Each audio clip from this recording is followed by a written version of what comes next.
Parang katulad lang sa inyo mala, yung parang papuntang Batas na ganito yung style oh. So may mga housing pala dito. Soon. Yan pa sabi, baka makaroon tayo ng ganyang bahay no? Kahit maliit lang.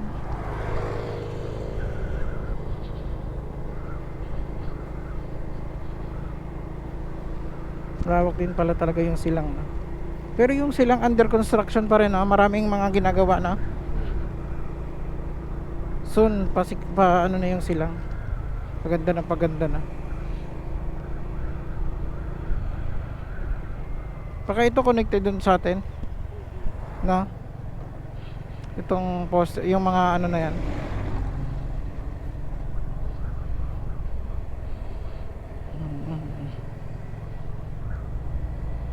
Villa Florienda Private Resort. Ayun, may mga resort din dito. Ayun, no? Marami dito, maraming mapuntahan. Maraming pwedeng puntahan dito kung gusto mo ng relax. O kaya mga unwind, parang makapaglayo-layo muna sa ano, kalimutan mo ng problema. May mga resort dito, may mga camping site din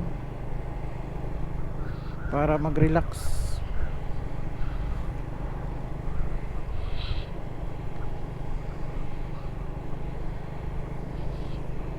Hindi pa kami kumakain, naggatas lang ako, si Input nagmahilo, si Papi nag-energy lang daw to eh.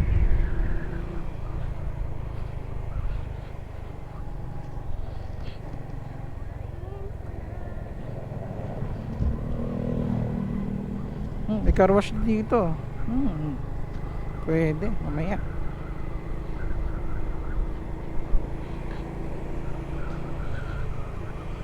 May mga pine trees no.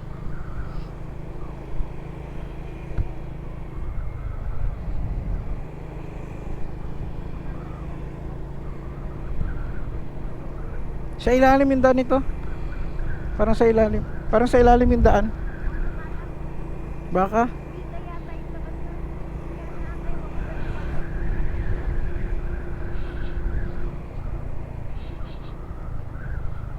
Ito, garden resort din. Ayan. Pero yun kung pupunta natin, budget meal lang to no. Kasi entrance lang ano lang dito is included na yung tent dito, 250 lang. Siguro magsisimula pa to o ano lang no. Parang nagsisimula pa lang siguro kasi maliit lang yung ano nito eh. Sakto lang din yung parang may pwesto lang talaga siya. Parang siguro bakanting lote niyang ginawa niyang ganito. No? Mamaya puntahan natin. Kasi iba yung iba pa rin sa personal eh. TBN Christian Foundation, TBN Asia.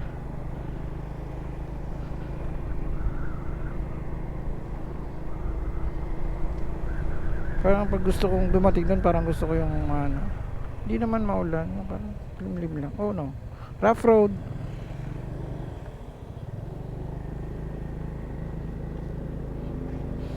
Jar jam.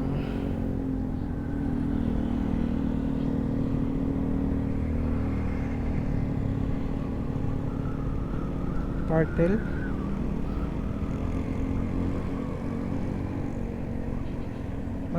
Manuelaville. Manuelaville.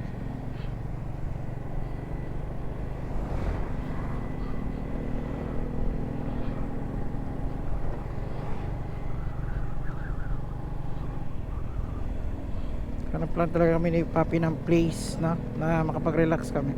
Sana makapag-relax kami talaga dito. Yun know, may mga pine tree dito kasi malapit nga to sa Tagaytay no. Ibig sabihin is buhay na buhay yun. Kala ko sasakyan eh. Ganda ng ano ni kuya oh. Horn, parang sasakyan.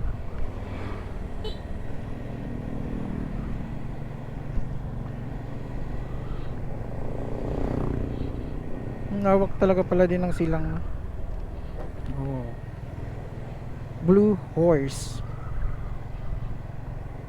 To ano to, panibago to sa mata ko. First time ko nakapunta dito. First time ko nakadaan.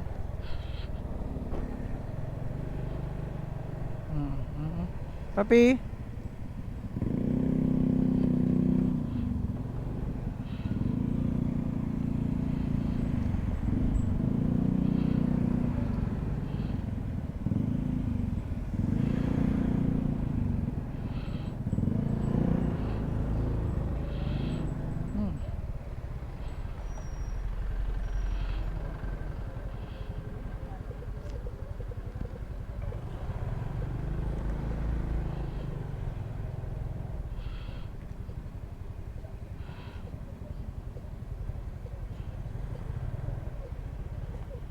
ginagawa dito, no? Parang ibang probinsya na to, ah. Parang ang layo na nito sa Metro Manila, ah. Musta pa, pe? Lapit na? Ilang kilometer na lang?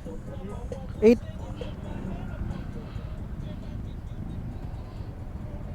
Okay. Ito may ginagawa. May ginagawa. Medyo traffic tayo ngayon dito. Bakit kaya?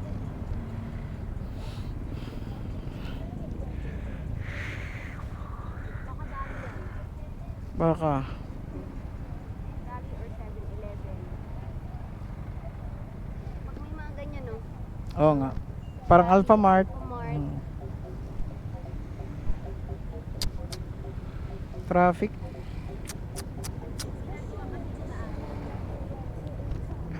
Nagawa yata ang daanan. Oo. May simbahan dito. Simbahan. Kuya Carlos Lechon Liempo. Lechon manok and liempo.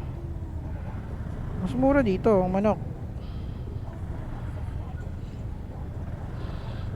Same lang din. 310. Same lang mga pare ko eh. Same lang sa Metro Manila. Kalibel pa rin siya ng mga sikat na lechon manok tulad ng Senyor Pedro. Yan, mga kalala na yan eh. Andox, yung Andox medyo ano talaga yun, medyo may pricey talaga, o kaya baliwag, di ba? Yung Senyor Pedro, yung mga ganyan, o kaya yung isa pa, Mr. Liempo na chicken manok, meron din. Ganyan yung mga presyo nila, 310. Sarap yan pulutan sa beer.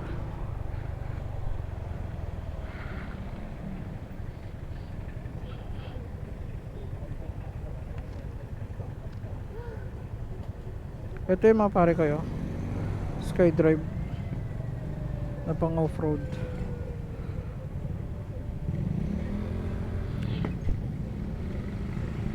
Traffic, BGMP. Bossing. Kaya lang kikiam, ah.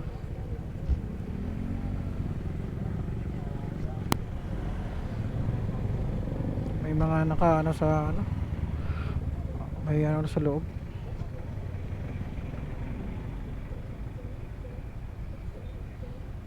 Yun, Bayakal Street.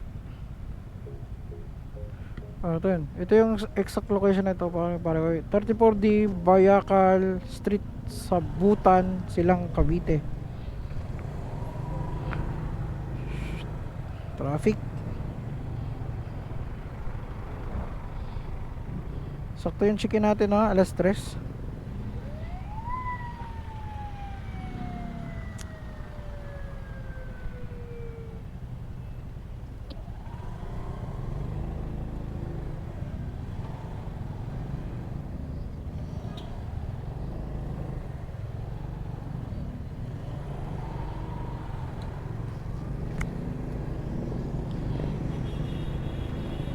Let's go. Dito lang pala yung traffic kasi sangang daan.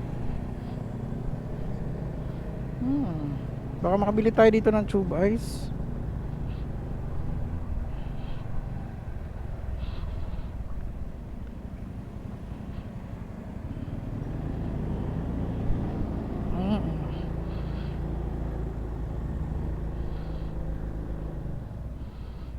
Si Papi, nasa na?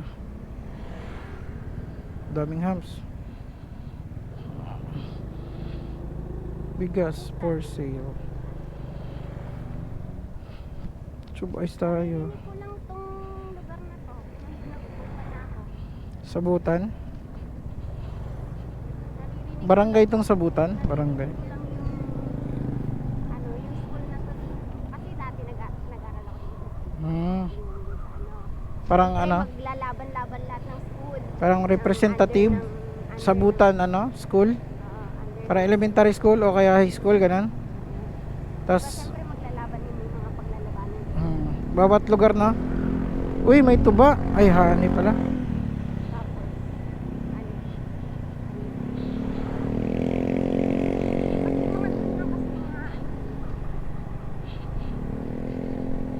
Uy, maganda yung daan dito. Wow, parang ganda ng vibes dito. Ganda ng vibes, no? Wow, ang lamig.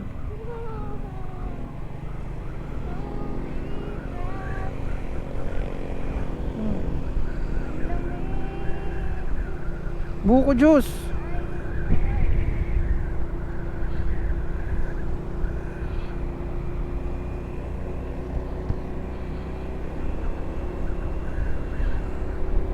Medyo ano kasi ano niya, medyo pataas elevation. Ano, medyo pa ganun. Ang daming mga resorts dito, no? Dami resorts.